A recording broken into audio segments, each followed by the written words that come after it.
Okay, let's unpack this. Welcome to the deep dive. Hello. Today we are diving into something that, well, it touches pretty much everyone's life. Stress and anxiety. Mm-hmm. The material for this deep dive comes from a conversation that really gets into the nuts and bolts of what these feelings are. Yeah, and crucially, how we can navigate them. Exactly. That's right. Our mission today is really to pull out the key insights from this conversation, to defining stress and anxiety, Looking at how they show up in our lives. and most importantly, offer you some practical strategies, like a real toolkit for dealing with them.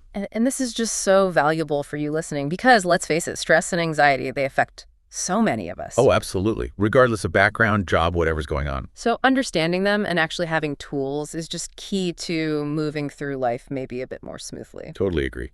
So this conversation, it starts by laying out the fundamentals. Like, what are we actually talking about when we say stress? Well, the way it's described here, stress is essentially your body's response to any demand or challenge you face. Okay. Could be physical, emotional, mental. Think of it like the body's alarm system. Right, that fight or flight thing. Yeah, and the material notes that a little bit of stress isn't always bad. It can help you focus, meet deadlines, that kind of thing. Sure, like for an exam or a presentation. Exactly. It's when that alarm system is constantly blaring, when the stress becomes chronic or just overwhelming, that's when it turns harmful. And that's where anxiety feels a bit different, isn't it? The conversation defines anxiety more as this persistent feeling of fear or worry. Mm-hmm. Often even when there isn't an immediate clear threat, Right. it's described as that constant what-if thinking that can just sort of take hold. Like a background hum of worry, maybe? Yeah, exactly. Without a specific external cause sometimes, unlike stress, which often has a trigger you can point to, like that deadline. Right, okay. So the stress alarm goes off because the deadline is tomorrow. But anxiety can feel like the alarm is just on all the time because you're worried about something, even if you can't quite pin it down. That's a great way to put it. And I think everyone can relate to experiencing both at different times. Oh, definitely. The conversation gives that relatable example of, university exams causing stress, big time stress. Sure. But then sometimes just feeling anxious for no clear reason, maybe constantly thinking something bad might happen. Yeah, that anticipatory dread. It's incredibly common. And the conversation also touches on how modern life might be amplifying this. You mean like social media, the fast pace? Exactly. The constant connectivity, the demands, these endless expectations. It seems to make these feelings even more prevalent today. Yeah, that makes sense. So the core of this material then really focuses on building up a toolkit or strategies for dealing with stress and anxiety when they do pop up. Exactly. And the first piece of that toolkit they talk about is self-awareness. Ah, okay. Understanding your specific triggers. Yeah, it's presented as incredibly powerful. Yeah. Because what stresses one person out might be totally fine for someone else. Right. Is it public speaking for you? Or maybe tight deadlines? Relationship stuff? Yeah, the material suggests asking yourself, Hmm. what situations consistently make me feel stressed or anxious? Really tuning in. And journaling comes up here too, doesn't it, as a practical tool? It does. Writing down your thoughts, it helps you identify what's really bothering you. It kind of gives those thoughts a place to go. Instead of just swirling around in your head. Exactly. That phrase they use, swirling in your head, is such a perfect description for that anxious feeling. It really is. Giving them a physical space, like on paper, it does help clear things up, doesn't it? Mm-hmm. Okay, so let's move into the mind and body connection. This material really highlights that as crucial. Definitely. Breathing, for instance. Ah, yes. Deep conscious breathing. Apparently, it can calm the nervous system almost instantly. It sounds simple, maybe too simple, but the impact can be huge. The conversation specifically mentions the 4-7-8 technique. Right. Inhale for 4, hold for 7, exhale for 8. Yeah. They describe it as working wonders during moments of acute anxiety. It helps interrupt that physical stress response. It grounds you, right? Puts you back in the moment. Exactly. And another big part of this mind-body connection they discuss is movement, physical activity. Yeah, not just good for the body, but for the brain, too. Yes. They point out that movement releases endorphins, those, feel-good chemicals. Right. And the conversation notes that even just a 20-minute walk can make a huge difference. It's not about becoming some elite athlete, then. Not at all. It's just about getting the body moving, finding something you like. And yoga and stretching are specifically mentioned, too, as ways to connect breath, body, and mind. Which is particularly helpful for releasing that built up tension from stress, you know? Yeah, I can see that. Absolutely. And that leads us nicely into mental practices, which this material emphasizes quite a bit. Okay, like mindfulness and meditation. Those are key strategies discussed, yes. Yeah. Mindfulness, as they define it here, is about being fully present in the moment. But without judging yourself or your thoughts. Exactly. It contrasts that common tendency we have to dwell on the past, maybe regretting things. Or fixating on the future, worrying about what might happen. Right. Mindfulness brings you back to right now, the present. Okay. They mention using apps like Headspace or Calm as guides, which can be helpful. Sure, lots of people use those. And they stress that even just 5 minutes a day can start to, train your brain to be more present. 5 minutes, that feels much more doable than thinking you need to sit for an hour or something. Totally. Yeah. And look, if traditional meditation just isn't your thing, the conversation offers alternatives for finding that helpful flow state. Oh, right, like what? Things like listening to calming music, painting, cooking, basically anything that fully engages you and allows you to sort of lose track of time in a positive way. Getting absorbed in something enjoyable. Exactly. Finding something you enjoy that provides that focus can be incredibly therapeutic. Okay. Shifting gears slightly, this material also spends time on sort of lifestyle foundations, starting with sleep. Oh, sleep. Yeah, that's a huge one. Yeah. The conversation describes this vicious cycle, Where stress and anxiety mess up your sleep. but then poor sleep makes the stress and anxiety even worse. Right. It's a horrible feedback loop. It really is. So good sleep hygiene is strongly emphasized as a foundation. What does that involve? Well, the tips shared are pretty practical. Trying to go to bed around the same time each night. Consistency. Okay. Avoiding screens right before bed, that Yeah. blue light issue. Mm-hmm. Guilty. And creating a peaceful sleeping environment. Dark, cool, quiet if possible. Makes sense. And what about food? Does that come into it? It does. The conversation is clear that what you eat affects how you feel mentally. How so? Well, they warn that things like caffeine, sugar, and heavily processed foods can actually make anxiety worse for some people. Okay, good to know. But on the flip side, foods rich in magnesium, omega-3 fatty acids, and B vitamins are highlighted as being helpful in reducing stress. Interesting. Any specific examples? They even give a couple of perhaps surprising comfort food examples that fit the bill. Dark chocolate Oh, really? Nice. and bananas. Dark chocolate and bananas. Okay, good news for many of us, I suspect. Can't argue with that. Yeah. Now, let's talk about seeking support. That's another important piece this material discusses. Right, the power of actually talking to someone. Yeah, the point here is don't try to bottle things up.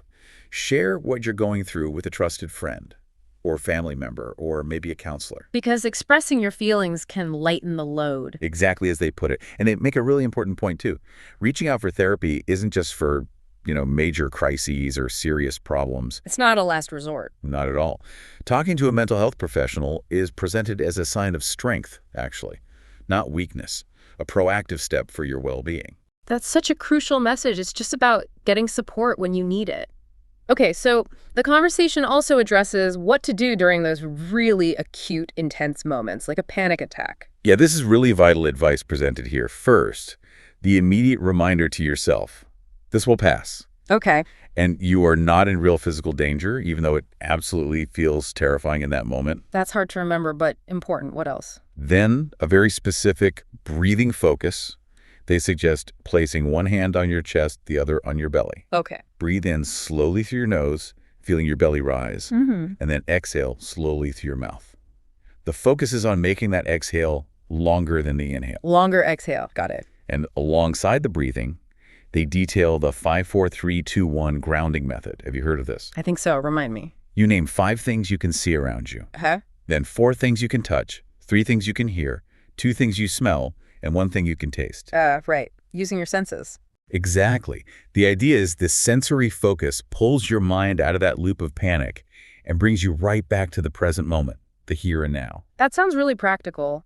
The conversation also mentioned distraction as a tool, right? It did, yes. Like watching a funny video, reading something, doing an activity you enjoy. But wasn't there a caution with that? Yes, a really valuable one. They stress that distraction is more of a tool to get you through a peak moment, like the worst of the panic. It's not meant to be a long-term solution. So don't just constantly avoid the feelings. Right. The aim should be to gently face your feelings when you're ready, rather than always pushing them away. It's about finding that balance. That balance makes sense. Okay, another strategy highlighted was about shifting perspective, specifically through your internal dialogue, positive self-talk. Yeah, this is presented as huge. The conversation states really clearly that what we say to ourselves matters a lot. Our thoughts aren't always facts. Exactly. So instead of thinking, I can't handle this, they suggest reframing it to something like, I've handled tough situations before I could do this again. Okay, drawing on past resilience. Or changing, well, what if everything goes wrong, to perhaps considering, what if everything works out? Or even, what if some things go wrong, but I can handle it? Just opening up possibilities beyond the worst case scenario. Precisely. These small shifts in language, as the material notes, can make a really big difference in how you feel and how you respond. They give more examples too, didn't they? They did. Like changing, I'm not good enough, to I'm doing my best and that's enough right now. Or if you think, I always fail, shifting that to every failure is actually a lesson helping me grow. That's a powerful reframe. And maybe the toughest one, I'll never be happy again, can shift over time to things are tough right now, but they won't necessarily stay this way forever. Those are really helpful, concrete examples. And tied into perspective, they talked about gratitude, right? Yes, gratitude, described as a really powerful tool that shifts your focus. Away from what's missing or what you're worried about. And towards what is present and good in your life, even small things. How do they suggest practicing it? Simply writing down, say, 3 things you're grateful for each day. Doesn't have to be big stuff. Just making a conscious effort to notice the good. Exactly. It's said to actually rewire your brain to see the good. And they offer this really powerful insight. Gratitude and stress find it very hard to exist in the exact same moment. Wow. That's a great motivator to practice it then, isn't it? Absolutely. Finally, the conversation touches on how your environment affects you, specifically digital detox. Taking breaks from screens and social media. Yeah. Social media in particular is noted as something that can easily trigger comparison, stress, and anxiety. Seeing everyone's curated highlight reels. Yeah, the comparison trap. It's real. It really is. So the suggestion is simple. Consciously take breaks, log out sometimes, mute notifications. And actively connect with the real world, maybe. Yes. Unplugging, even for short periods, can be genuinely great for your mental health. Just stepping away. Okay.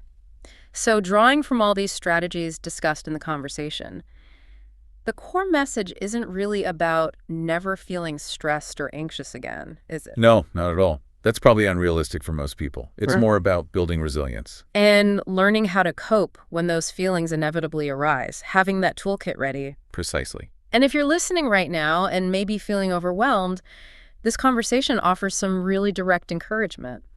First, just take a deep breath. No. You are absolutely not alone in feeling this way. What you're feeling is valid, it's real, but it doesn't define who you are. And they close with these really beautiful, hopeful words. There's help, there's hope, and there's healing. Yeah. Be kind to yourself through this. You don't have to have it all figured out instantly. Take things one step at a time. And remember, it's always okay to pause, to rest, and definitely okay to ask for support, whether from people around you or a professional. So just to maybe quickly recap the main toolkit points that came out of this conversation. Yeah, let's list them out. Okay, so there was understanding your specific triggers, practicing things like deep breathing and mindfulness. Moving your body regularly, getting enough sleep, and eating nourishing food, those foundations. Expressing your feelings, maybe through journaling or just talking to someone. Using grounding techniques like that 5-4-3-2-1 method during acute anxiety. Speaking kindly to yourself, reframing negative thoughts, practicing gratitude. Taking breaks from technology, that digital detox idea.